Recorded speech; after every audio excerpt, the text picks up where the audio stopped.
अस्सलामुअलैकुम मेरे दोस्तों, सजनों और बेलियो। मैं हूं इज़हार अहमद और वेलकम करता हूं आपको किचन गार्डनिंग चैनल पर। और उम्मीद भी रखता हूं कि आप सब लोग खैरियत से होंगे, फिट फाट होंगे, अच्छे से कामों में खूब अच्छे से बिजी होंगे। बहुत से लोग परेशान हैं कि उनकी तुलसी के पौधे की ग्रोथ या बैजिल के पौधे की ग्रोथ रेनी सीज़न में काफ़ी कम हो रही है। उनको कैसे बचाया जाए? तो बैजिल फैमिली से ताल्लुक़ रखने वाला कोई सा भी पौधा हो, चाहे वो तुलसी हो, चाहे वो न्याज़बो हो, चाहे वो बैजिल हो, चाहे वो स्वीट बैजिल हो, चाहे वो कलर वाली बैजिल हो, मतलब रेड बैजिल, सभी की केयर सेम होती है। फ्लावरिंग टाइम भी सेम होता है और ग्रोथ सीज़न भी सेम होता है। पूरी गर्मी के दिनों में ये ग्रोथ करते हैं, रेनी सीज़न में इनकी ग्रोथ डबल बढ़ने लगती है। अगर आप चाहते हैं कि आपका प्लांट बुशी दिखने लगे तो बहुत ही आसान सा एक ट्रिक यूज़ किया जाता है, जो एक्सपर्ट यूज़ करते हैं, नर्सरीज वाले यूज़ करते हैं। वो होता है सिंपल, नई शूट जो भी निकल रही हो, नई ब्रांच जो भी निकल रही हो, उसका ऊपर वाला एरिया मतलब पिंच कर दिया करें, वो एरिया जहाँ से नए पत्तों की ग्रोथ हो रही है। इस तरह करने से फ्यूचर में यहाँ से 2 और शूट्स भी निकलेंगी और वो ग्रोथ करेंगे, उसको भी हम इसी तरह पिंच कर देंगे। इस तरह आपका प्लांट बुशी बन जाएगा। शुरू में ये भी प्लांट इसी तरह का था। टाइम टू टाइम मैं इसको पिंच करता रहा और इसकी साइड ब्रांचेस भी निकलती रहीं। अक्सर बैजिल फैमिली से ताल्लुक़ रखने वाले पौधे स्ट्रेट ऊपर वाली साइड पर एक ही ब्रांच में ग्रोथ करते हैं और जैसे जैसे उनकी ग्रोथ ऊपर वाली साइड पर बढ़ती रहती है, नीचे से वो ड्राई बनते रहते हैं और लकड़ी बन जाते हैं। आहिस्ता आहिस्ता पूरा पौधा सूख जाता है।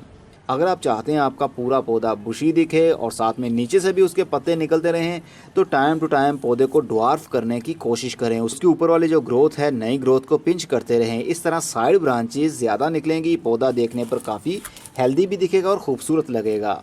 बरसात के दिनों में इसकी ग्रोथ बहुत ही अच्छे से बढ़ती है, लेकिन ओवर वाटरिंग से इसको प्रॉब्लम होती है। ये पौधा मैंने ओनली कंपोस्ट के अंदर लगाया है, ना इसके अंदर मिट्टी है और ना इसके अंदर रेत है और ना गाय का गोबर, सिर्फ और सिर्फ ऑर्गेनिक कंपोस्ट। इसके अंदर इसकी ग्रोथ बहुत ही अच्छे से बढ़ती है। लेकिन प्रॉब्लम तब होती है जब ओवर वाटरिंग हो, हर वक्त पानी खड़ा रहे। ओवर वाटरिंग से बचने का एक और तरीका भी होता है अगर आप कंपोस्ट यूज़ करते हैं। अगर आप अपनी सॉइल को वेल ड्रेन बनाना चाहते हैं तो जब भी आप कंपोस्ट यूज़ करें तो उसको पाउडर मत बनाया करें, बल्कि टुकड़ों की सूरत में ही डालें उसको। जिस तरह ये स्टोन आपको दिख रहे हैं, लेकिन ये स्टोन नहीं है, ये इसी के पीसेस होते हैं जो जम जाते हैं तो स्टोन की सूरत ले लेते हैं, लेकिन हम उसको बारीक करके गमलों में डालते हैं। ऐसा मत किया करें। जैसे ही कंपोस्ट हो मोटे मोटे से डले आपको दिखें, जिस तरह ये है, इसी तरह इसी के अंदर पौधों को लगा दें। तो इस तरह आपकी सॉइल वेल ड्रेन भी रहेगी, जो ओवर वाटर होगा वो फ़ौरन नीचे से ड्रेन हो जाएगा। लेकिन फुल गर्मी के दिनों में, मई और जून के महीने में पौधे की ज़रूरत पूरी नहीं हो पाती पानी की, क्योंकि हम पानी देते हैं तो जड़ से नीचे से वो ड्रेन हो जाता है। तो फुल गर्मी के दिनों में एक ट्रे के अंदर पानी भरिए और गमले को उसके ऊपर रख दें।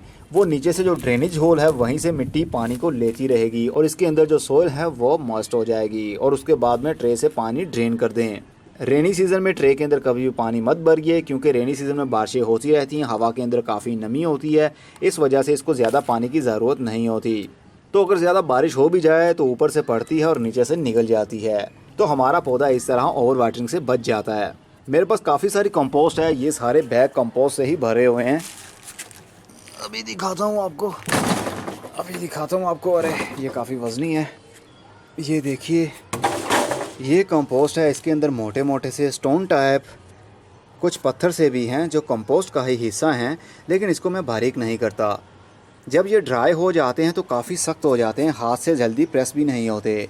तो ऐसी सॉइल, ऐसी कंपोस्ट और ऐसा गाय का गोबर हमारे उन पौधों के लिए बहुत ही अच्छा समझा जाता है जिनको वेल ड्रेन सॉइल भी अच्छी लगती होगी और रिच सॉइल भी अच्छी लगती हो, क्योंकि ये रिच सॉइल है।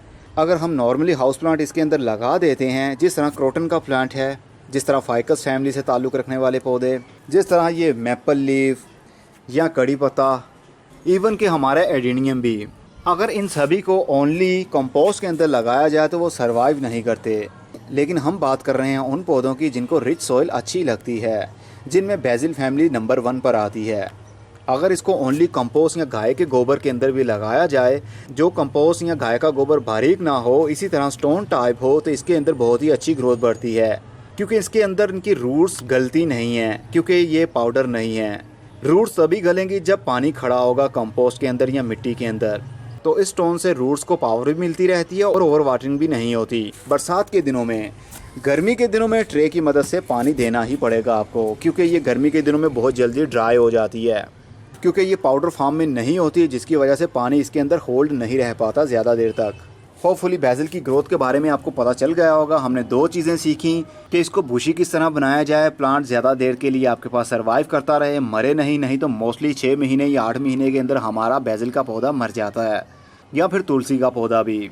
पौधे को ज़्यादा लंबा मत होने दे, पिंच करते रहें, ऊपर वाली ग्रोथ को काटते रहें, साइड ब्रांचेस निकलती रहेंगी और उसको भी काटते रहेंगे, तो इस तरह प्लांट बुशी रहेगा और नीचे से ग्रोथ भी बराबर होती रहेगी। चलिए आपको दूसरे बेसिल के पौधे दिखाता हूँ। और कटिंग भी इसकी इस मौसम में बहुत ही आसानी से चल जाती है। एक 3 से 4 इंच की ब्रांच तोड़िए, कोशिश कीजिए यंगर शूट ही हो, जिस तरह ये सॉफ्ट सी आपको दिख रही है।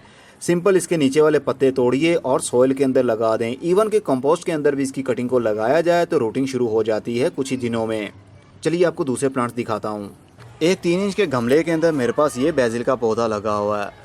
जब इस पौधे को मैंने ट्रांसप्लांट किया था इस छोटे से गमले के अंदर, तो ये एक ही ब्रांच थी। बढ़ती बढ़ती ये लंबी हुई और ये ब्रांचेस बाद में निकली।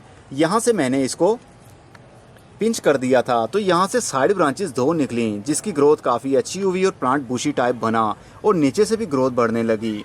अगर ओनली एक ही ब्रांच में रहने देता तो ये काफ़ी लंबी हो जाती और नीचे से ये लकड़ी बन जाती और आहिस्ता आहिस्ता ये ड्राई होती हुई पूरे पौधे को ड्राई कर देती। पिंच करते रहने से जिस तरह अब ये ग्रोथ बढ़ रही है, अब यहाँ से मैं इसको तोड़ूंगा करीब 2 से 3 इंच की कटिंग। इसको मैं एज अ कटिंग ग्रो करूँगा और इसको भी मैं तोड़ दूँगा। अब यहाँ से साइड ब्रांचेस और निकलेंगी, एक टहनी से 2 टहनियाँ निकलेंगी, तो इस तरह प्लांट आपका बुशी बनेगा। जैसे ही वो थोड़ी सी बड़ी होगी तो उसको भी मैं थोड़ा सा काटूंगा। इस तरह पौधा काफ़ी बुशी बन जाएगा और नीचे वाले पत्तों की ग्रोथ ये भी ब्रांचेस की सूरत लेने लगेंगी। अब इन कटिंग्स को हम लगाना चाहें तो बहुत ही आसानी से लगा सकते हैं। सिंपल इसके नीचे वाले पत्तों को तोड़िए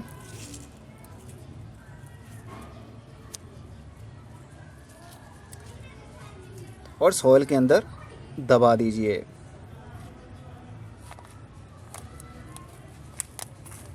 चलिए वो पौधा दिखाता हूँ जिसकी मैंने कटिंग लगाई थी। ये है वो मेरा बेसिल का पौधा, रेड बेसिल का पौधा, जिसकी ग्रोथ काफ़ी लंबी हो गई। ये देख सकते हैं आप, एक ही ब्रांच निकली और बढ़ती हुई कितनी लंबी हो गई। अब इसकी ग्रोथ थम रही है और ये पौधा मर रहा है आहिस्ता आहिस्ता। जब ये पौधा आपका पूरा लकड़ी बनने लगे, इवन के ग्रोथ सीजन के अंदर भी ऐसी ही ग्रोथ रहे, तो समझ आइएगा आपका पौधा ज़्यादा टाइम के लिए सरवाइव नहीं कर पाएगा। ऊपर वाली जितनी भी ग्रोथ हो उसको आप एज अ कटिंग ग्रो कर दें। इसको भी मैंने पिंच कर दिया था इस एरिया से। ये देखिए, यहाँ से मैंने इसको पिंच किया था तो इसकी फ्यूचर में 3 ब्रांचेस निकली यहाँ से। तो इस तरह आपका पूरा प्लांट कितना बुशी बन सकता है ये आप खुद अंदाज़ा लगा सकते हैं। अब ये ऊपर वाली ग्रोथ कर रहा है, इसको भी मैं 1 से 2 इंच की कटिंग काट लूँगा और यहाँ से फ्यूचर में 2 ब्रांचेस निकलेंगी। और जो हमारे पास कटिंग बची है इसको हम एज अ कलम लगा देंगे। किसी भी सॉइल के अंदर लगा सकते हैं आप। सिंपल इसी तरह मैंने इसको काटा था और इस गमले के अंदर लगा दिया था, तो आहिस्ता आहिस्ता इसकी ग्रोथ बढ़ी और ये देखिए एक पूरा पौधा बन गया। और एक इस एरिया में भी लगाया था मैंने, ये आप देख सकते हैं। इसकी ग्रोथ और भी ज़्यादा बड़ी हो गई, बल्कि 2 ब्रांचेस निकल आई हैं इसकी। तो इस तरह आप बेसिल के पौधे को, तुलसी के पौधे को मल्टीप्लाई करते रहें, कटिंग्स लगाते रहें, प्लांट को बुशी बनाते रहें। आपकी कोई भी कटिंग ज़ाया नहीं होगी बरसात के मौसम में। होपफुली आपको कुछ ना कुछ सीखने को ज़रूर मिला होगा। वीडियो अच्छी लगी हो तो जल्दी से लाइक कर दीजिए और अगर आपका कोई सवाल रह गया हो नीचे कमेंट बॉक्स में आप पूछ सकते हैं। और अगर आपके माइंड में कोई सजेशन चल रही हो, आप किस तरह अपने बेसिल के पौधे की केयर करते हैं या तुलसी के पौधे की केयर करते हैं, वो भी ज़रूर बताइए, ताकि सभी रीड करने वालों को उसका फ़ायदा ज़रूर हो। अब मैं चलता हूँ, खुदा हाफिज़, good bye, see you and tata, और अपना बहुत सा ख्याल रखिएगा।